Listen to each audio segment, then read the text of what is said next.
we have a partnership with the Michigan Forest Association. They are the primary lead on this project, and our role is to provide support for conservation districts and training and education on how to better reach underserved landowners. And so a lot of the educational components and things that we're working on for conservation districts in that training arena are covered through our grant with MFA for the Forest and Water Fund. But we also want to make sure the conservation districts know how landowners in your county can get access to these funds and to getting more conservation practices on the ground on forested lands. So I will hand it over to you, Vic, and anybody, if you want to either hold your comments till the end or throw them in the chat, and then we will go ahead and make sure we get all your questions answered before the end today. Thanks, Rivka. I appreciate the introduction and also partnering with you on the project as well. So I'm gonna go over this. It should take about, I don't know, maybe a half an hour, 35 minutes or so, and then we should have some time for questions at the end.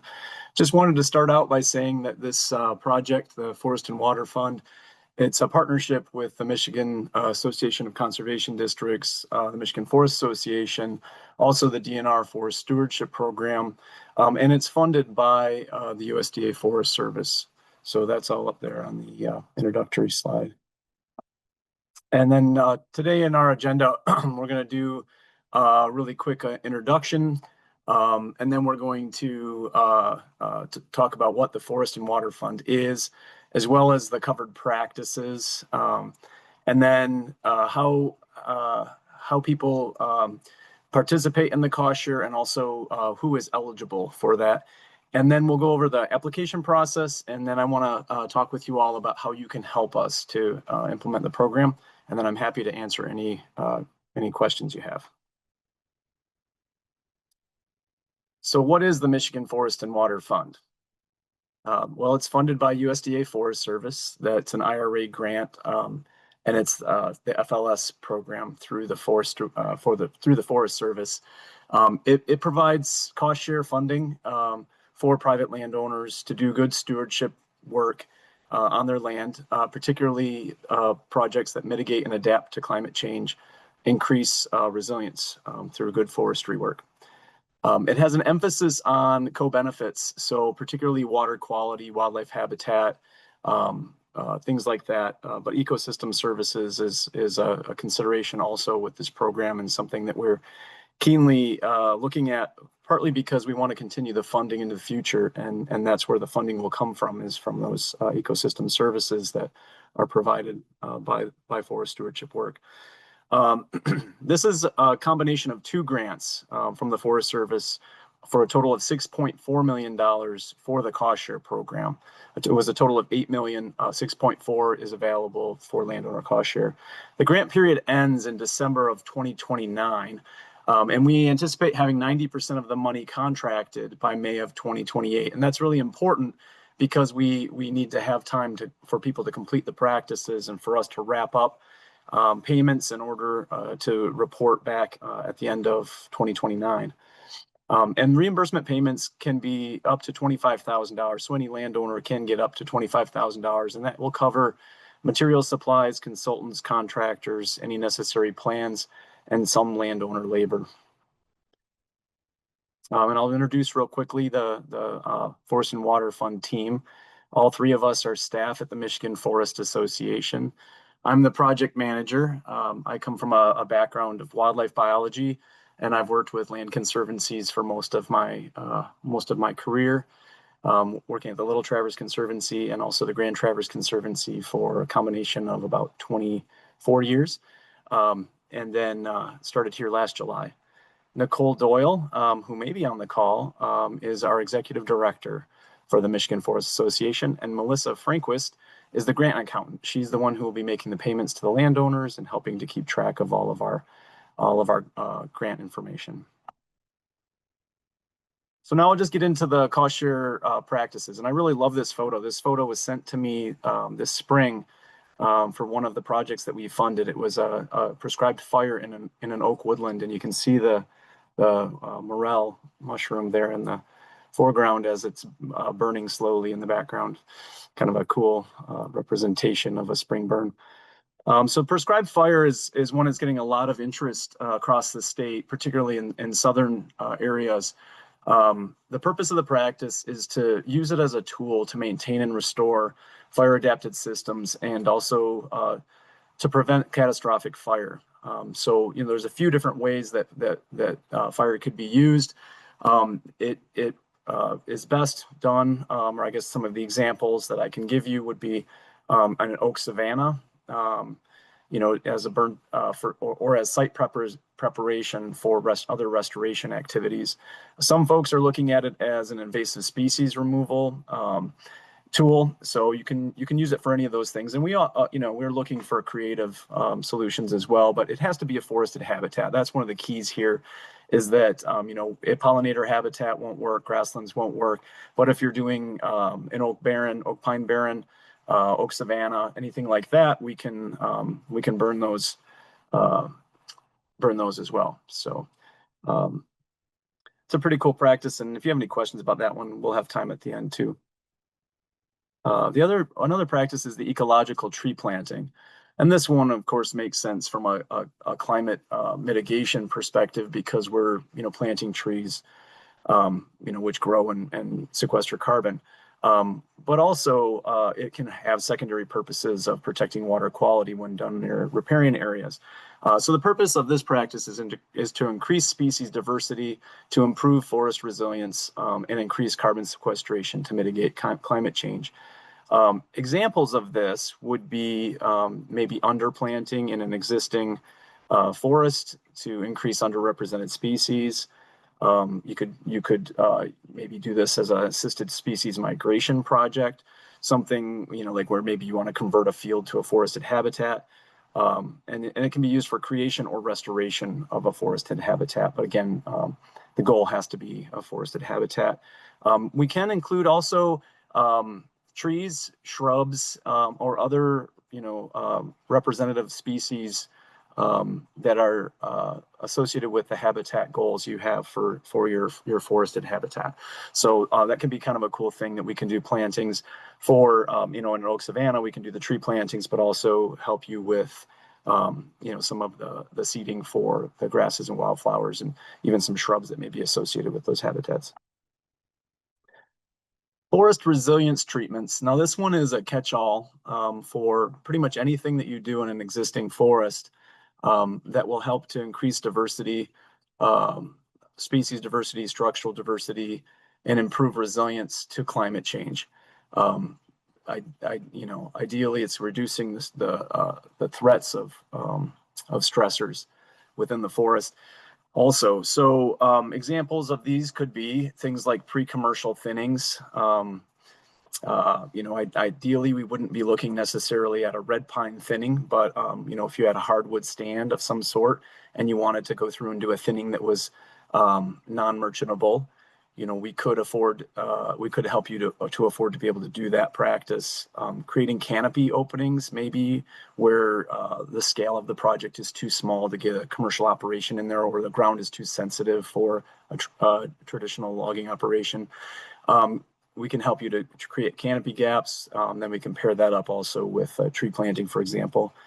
We can do deer exclusion, and there are no real parameters on that, but for deer exclusion, it should be, sort of cost effective. We don't want to spend an entire $25,000 excluding deer, but when done in coordination with tree planting or a burn or other practices, it could make a lot of sense. We can do treatments for non-native or invasive plants and pests. What we want to look for with those is that we're doing those in combination with other practices. We don't want to become the funder for invasive species work. There's a lot of folks already doing that, infrastructure in place, and we could spend a lot of money doing invasive species work, but we can include that with a proposal that has other, climate adaptive practices. So, include tree planting with that, or prescribed fire, or some other kind of forest resilience treatments, and we'd be happy to help fund invasive plants or other pests. In fact, we have contracts now for invasive species removal, and also we did an oak wilt treatment this spring on a property in Benzie County. Now, the high carbon reserve is a very interesting and unusual practice. This is, some might think of this as, a carbon project, but it's not. It's very different than a carbon project. Essentially, what we're doing here is we're paying landowners to adapt their practices. So, they may have an area that they could harvest, but they'd really rather not, or maybe they understand that there's other values there for wildlife or maybe more mature forest habitat. Perhaps it buffers the wetlands, and bringing equipment in there might, cause some sedimentation or other problems. In those cases where there's steep slopes or riparian zones or old growth characteristics, we can set aside land, and an entire $25,000 could be done for this if you have enough land. $200 to $250 per acre payment. And this is the one piece of the program that isn't a reimbursement. This is just a payment for changing the practices in that habitat. So the requirement here is that it has to have a conservation easement, and that the conservation easement may have some restrictions in it, but whatever you do to protect a high carbon reserve needs to be in addition to the conservation easement. So the landowners who have conservation easements that you work with, that the conservation districts work with, would be a great partner for this one. The nice thing about this is it's a fairly simple and easy cost share practice. We provide the payment to them, and then that payment could be used in any number of ways for other activities that they want to do, such as invasive species or tree plantings or other things. But they have a unique ability to apply for this. And so, for example, if they were to set aside 100 acres of riparian forested buffer, and it wasn't restricted already by the conservation easement, and they were an underserved landowner, they could get $25,000 for designating that 100 acres. There is no acreage minimum. I could see someone doing this on 5 acres or 10 acres. I also see that this could pair very well with the protections that the conservancies are doing to expand on those, or in the case of like the old growth network, where maybe landowners can designate an area for old growth, and we can pay for those change in practices. So here are some of the examples: stands with old growth characteristics, mature cedar swamps, mature stands on steep slopes, and forested riparian buffers. Those would be the areas we'd be looking at. But again, like with all these practices, we're looking for creative, innovative solutions. So any ideas we haven't come up with here, propose them. We may or may not be able to fund it. So who can apply? And it's quite a few people. So basically any non-industrial private forest landowner that owns less than 2,500 acres of forest land in Michigan. So this includes family forest landowners. That's the bulk of the people who have been showing interest in the program. Also local schools.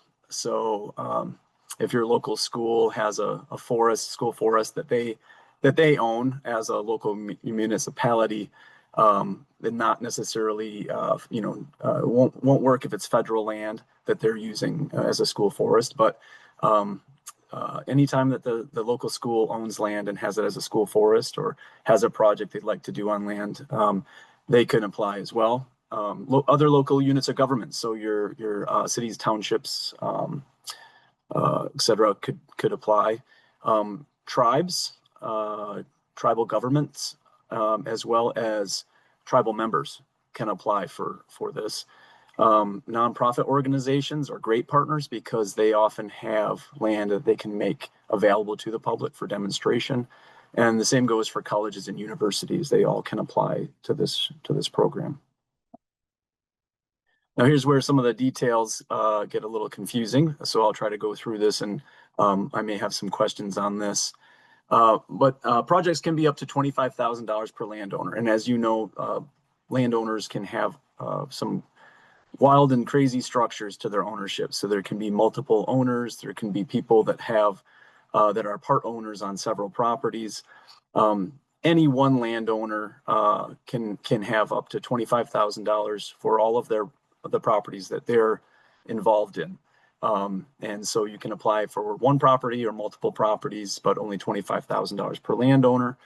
Um, those project costs can include, again, professional project management. So this one's really important. I want that foresters or ecologists who are helping these landowners, that they get paid for their time and that they don't feel like this is something extra that they have to do to support this program. They can write those right into the grant proposal, into their project proposal for the cost share funding when they submit their application. Also can include materials, supplies, and contract labor. So, and again, we want reasonable costs. I like to think that we could keep, our planning costs, our project management costs, those kinds of things to around 30% of the total project. And some of these projects are very small. The properties might only be 5 or 10 acres. And so sometimes the planning and project management oversight can be significant, but it should be reasonable and we can cover all of those things. Also, I included in there the opportunity for landowners to get paid at the federal volunteer rate of $35 an hour for up to $1,500. So if, for example, they did a tree planting project, they would be able to document their labor and then submit that along with photos and verification of their work, and then also get paid for their time on the project. So the rates that are available, anyone who qualifies as a non-industrial private forest landowner, less than 2,500 acres of forest, will receive at a minimum 80% cost share. Or in the case of the high carbon reserve, 80% would be $200 per acre. So if you are an underserved landowner, you'd receive 100%. And if you're in the priority watersheds related to the forest to my faucet, you'd get 90%. And if anybody has questions on where those are, there are some maps available I can share. So underserved landowners, this is where I really want to emphasize with conservation districts, we need help here in reaching these landowners and connecting them to our projects.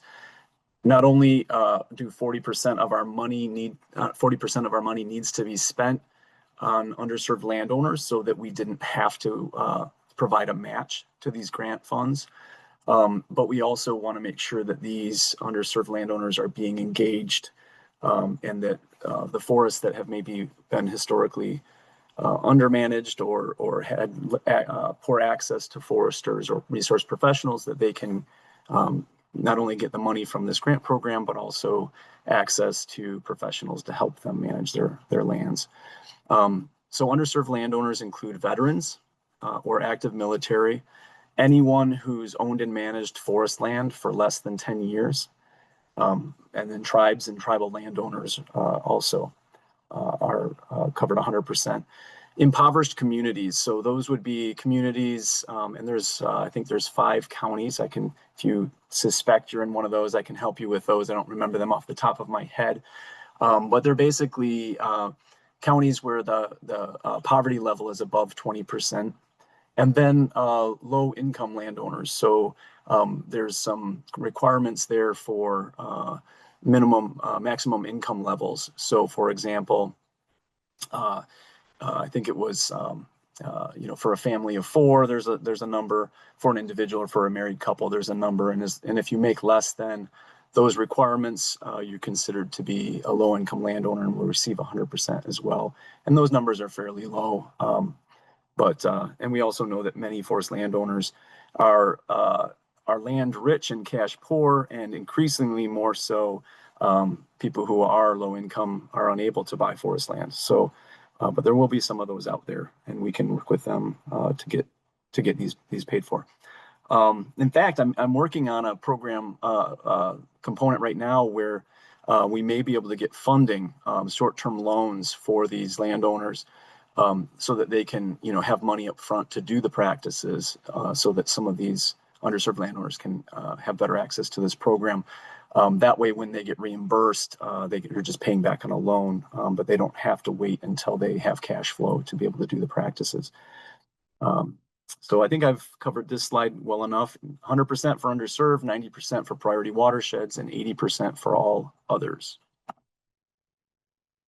So how do landowners apply? And we're constantly evolving this program and this project. So this could change as we move forward and we improve our information available and the processes and streamline everything. It's a brand new cost share program, so we're learning as we go.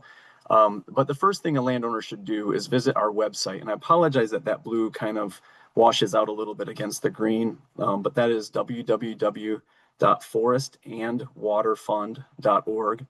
And we have information up on that website. We're also updating it as often as we get new information. In fact, I think maybe by the end of this week, there'll be some more information up there about each of the practices and some of the specifications that I'm providing to help landowners and professionals be able to submit applications and understand what we're looking for.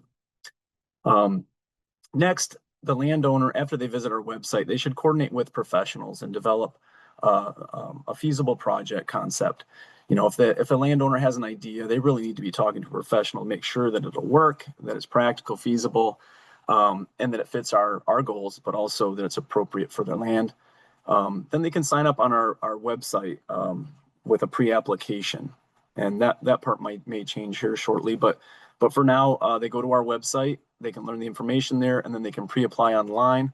Hopefully, they have a good developed concept with their consultant, and then they work with their consultants and contractors to describe and estimate the cost of the project. And once they have a good idea of what that is, they can fill out the full application, and we can work to prioritize those, get them under contract, and allocate an amount of money that will be adequate for their project. So that's the basic process there for how landowners apply. And then, you know, we're often writing those contracts for a couple of years so that people have time to implement their practices. At the end of the grant period, you know, again, this ends in December of 2029. Our contracts will become shorter, and we plan to have some money that's not used from contracts that will become available again at the end of 2028 or early 2029, and we would love to be able to spend every penny. So we'll be continuing to issue contracts that last year so that landowners can use up some of those funds, and those might be best used for projects that can be done within a season or two, like tree planting or prescribed fire, possibly something where they don't need a lot of time to implement those. So how can the conservation districts support our landowners? Again, the key for us is that you can help us to identify and connect with underserved landowners. They're out there. We don't know who all of them are, but you know, there's quite a few folks that we need to connect with. The tribal governments especially are ones that have been an untapped resource for potential projects and partners. The tribes and then the tribal landowners as well. So I hope that we'll be able to reach out to them, veterans and active military folks. So if you can help find those people, that'll be useful. And if you're a conservation district forester or a staff member and you're in one of the 5 counties, and I'll provide that information as a follow-up here, and maybe Rivka can distribute that. That would be helpful as well. So, you know, remind them they get 100% cost share. There are some limitations on some things, but for the most part, they'll get 100% of what they put into it. And again, those are the lists of who those underserved landowners are.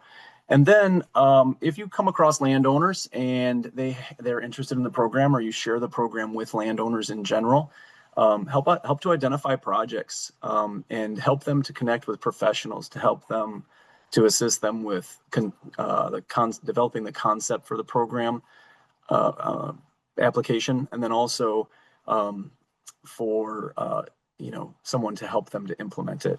And I know a lot of foresters out there who might be the most experienced are also very busy doing timber sales and other things, or seasonally busy, with marking timber, whatever it may be. But any type of natural resource professional can assist these landowners, whether it's a wildlife biologist, an ecologist, anyone who has a professional degree or experience. We can work with these landowners to make these projects happen. So that's important. And if you can help to connect those landowners with people in your community who can do that work, that would be helpful.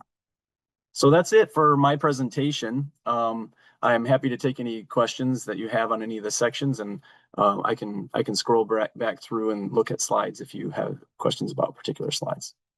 Thank you. Yes, so Melissa, I don't know if Vic answered your question after you asked it about who is writing conservation plans and submitting the application, or if you still, do you have more questions about that? Well, Rivka, I asked the question before he started talking about it, but it seems like that could be all over the board as what he's given us.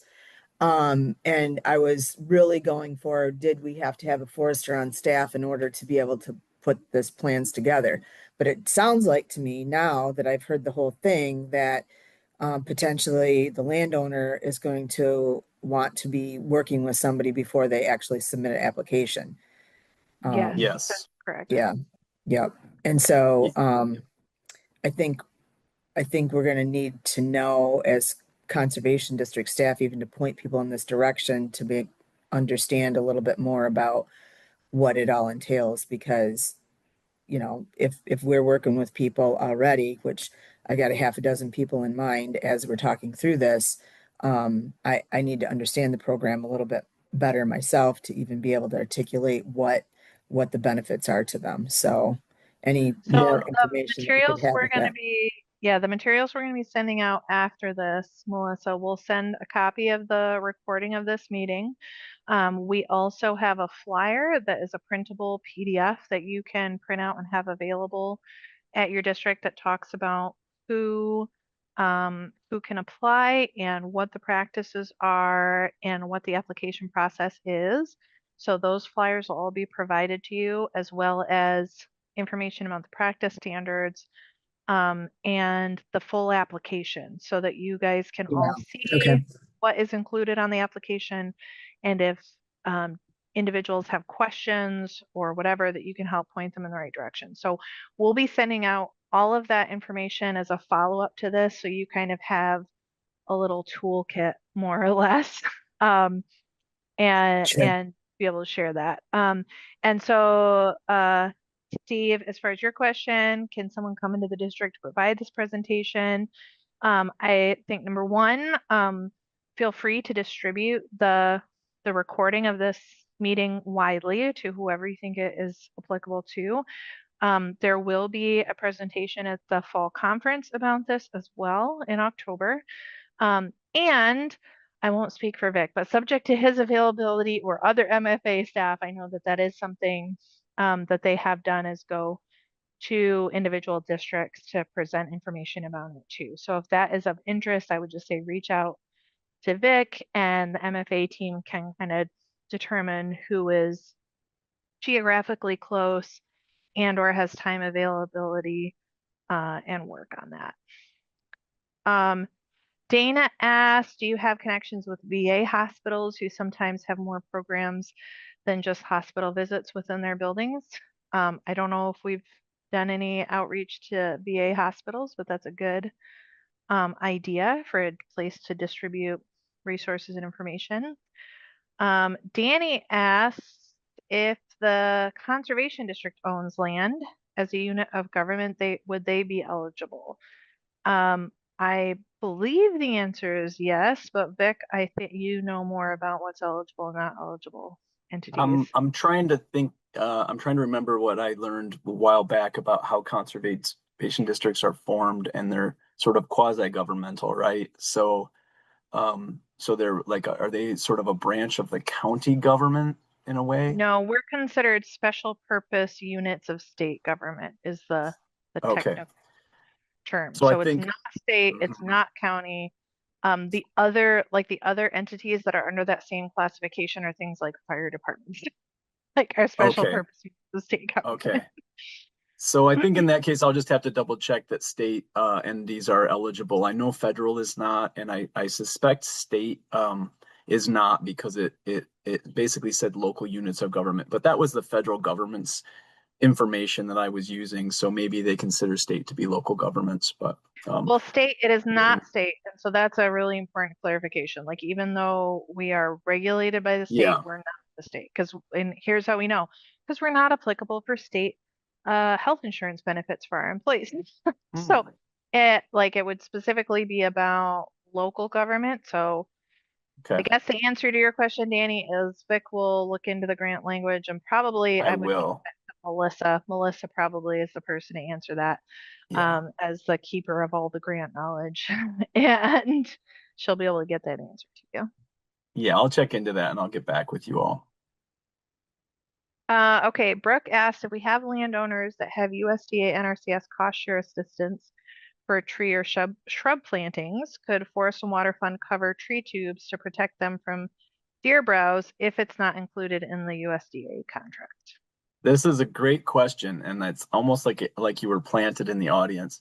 So yes, the answer is yes. The limitation that we have is that we can't pay for the same practice on the same piece of land, but we can do compatible activities to the practice. So, for example, if you're doing tree planting on a particular acreage, we can't do tree planting on that same acreage. We can do it on another piece of your property, though.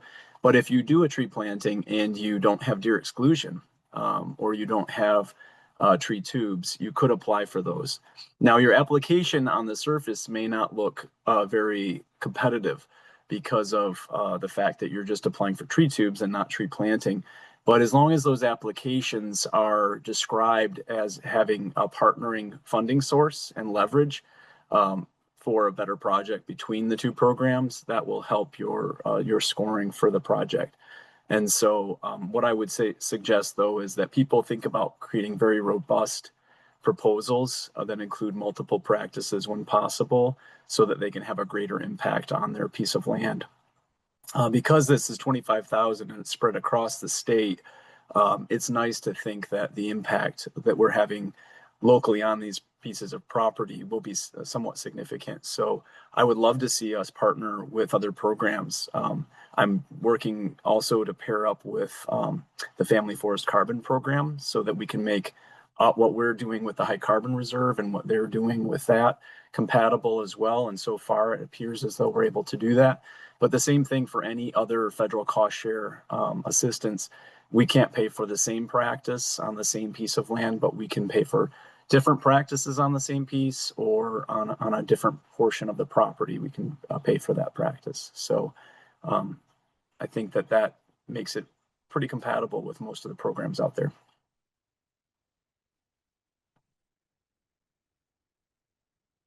And yes, Um, there are plan requirements. I see a question about forest management plans. mhm. So yes, I didn't include that in the slideshow just for the amount of detail that it would require. But yes, and I'm going to be creating a sheet for that I can provide out to conservation districts as well that will be about the planning requirements for each practice. But every practice has some sort of a planning requirement. So for example, tree planting doesn't require you to have a forest management plan because you may not have a forest yet, but it does require that you have a tree planting plan. Prescribed fire does not require you to have a forest management plan, but if you do prescribed fire, you need to have a burn plan that's prepared by a professional burn boss. If you are doing forest resilience treatments, you need to have a forest management plan. If you already have one and it just needs to be updated, we can cost share for an addendum. And all of these planning requirements can be paid for and included in the application proposal, and can be funded with cost share. So this is a nice opportunity for landowners to get a plan. All they have to do is do a forest resilience treatment, and they can, get up to $2,500 for 40 acres or greater, or $1,500 for 40 acres or less towards a forest management plan. Um, And that's nice. So in some cases, people will need to have both a forest management plan created for 25 up to $2,500, as well as a tree planting plan and a prescribed fire plan. The high carbon reserve program also requires a forest management plan is in place, and that forest management plan prescribes for the stands being designated as high carbon reserve, that it prescribes activities and harvests in there that are associated with maintaining the carbon reserves that are there, or continuing to store additional carbon. So that can be variable depending on the site, the forest, and also the specifications that are recommended by the foresters.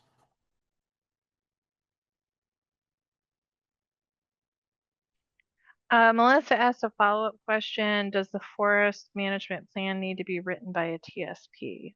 It does not. So, in fact, there is some flexibility within our program that the forest management plan can be written by anyone that has and can justify their professional background.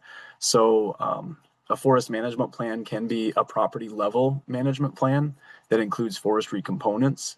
In the case of a project where maybe a harvest is not intended, an ecologist could write it. A wildlife management professional could write this property management plan in order to cover the requirement for a forest management plan, depending on what the practices are, the requirements are, and then also the experience and educational background of the professional. In fact, I'm working with MSU right now to see if we can't have some of their undergraduates working directly with, or graduate students working directly with professional foresters in the field to help with some of these projects to increase the capacity during the term of our grant, to help these foresters have capacity to take on additional work and help landowners apply, and then oversee and implement. And in that case, they don't even have a degree yet, but they're being overseen by, obviously they're being overseen by, professionals in the field and/or professors at the university. And that program's not quite designed yet, but I think that we have a pretty good concept for how that might look.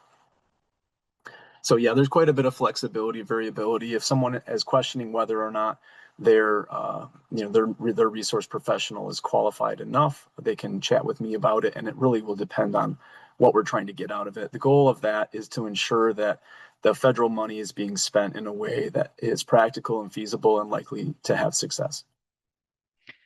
Melissa asked, does the USDA underserved eligibility work for this program? Vic can dive deeper on it, but my understanding is it's a little bit different definitions on what USDA underserved eligibility covers and what this program eligibility covers. Underserved is really those categories that Vic mentioned at the beginning. I'll let you run through them again. So there's a lot of overlap, but they are a little bit different. Vic, you want to Yeah. expound on that? Yeah, so my understanding of it is that the USDA often has used the designation of historically underserved, and the definition of that is slightly different. And I couldn't tell you the nuance of the differences between them, but it's essentially including it. Ours is a subset of that group, and so I can go back through here and talk with you about them. But in a nutshell, it's veterans and active military, tribal governments, tribal landowners, low income counties, and I should have that list. I don't know why I didn't put that in the slideshow. There are 5 counties in Michigan that qualify, low income landowners, and then I think there was one other one. What am I missing? I can go back to the Yeah, and slideshow. Nicole, while you look that up, Nicole just put in the chat which the high poverty counties are. So Oh, those are thank you. Isabella, Clare, Mecosta, Lake. I'm gonna say this wrong. Houghton, Houghton. I think Houghton is it, and Wayne County. So anybody in any of those counties, regardless of other qualifications, are considered underserved for the purposes of this grant. So for those of you who are on the call from those counties, put an exclamation point next to Forest and Water Fund for your county.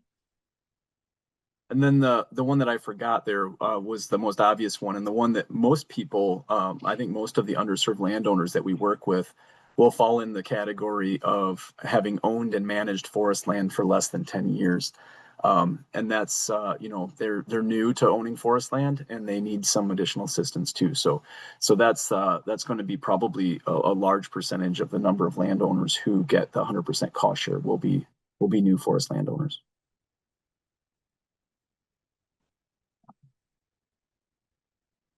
Awesome. Great questions, everybody. Any other questions? And as a reminder, like I said, as you're thinking about that, we will be sending out the recording for this, additional follow-up materials, including the application and a flyer you can hand out at your district to landowners. If you have additional questions you think of after the fact, just feel free to reach out to the MFA team anytime, and they can get you an answer to that question.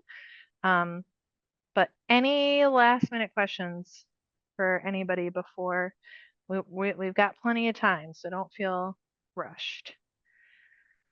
Melissa says it'll be important for our directors to advocate for this as well. Always, always, I want directors involved and engaged in getting the word out. And there probably are directors who are landowners who would be applicable Yes. to apply for these funds as well. So, I know even just on my own board at Ottawa, there's probably at least 2 of our board members who would qualify if they wanted to apply for cost share funds for this program. Yeah, I would just add on to that. There's no better way to become an advocate for a program than to participate yourself.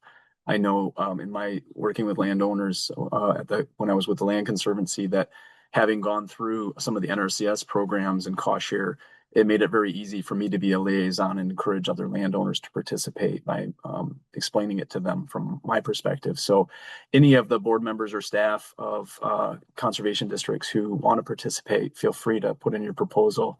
I'd love to work with you, and then you can help to promote the program. And yep, Melissa, we will send that out before the end of the week, the flyer and all the follow-up material. Well, thank you so much, Vic, for making the time to be here and share this with everybody. Thanks, Nicole, for jumping on as well and the in-chat support. That's amazing. And we're just excited to be able to share this more broadly with districts throughout the state. And if anybody has follow-up questions, let us know. Thank you again, MFA, for your time and all your work on this program. And I'm sure I'll talk to just about everybody on this call again soon in one way, shape, form, time, or another. So have a great rest of your afternoon, everybody. Thanks for inviting us. Bye-bye.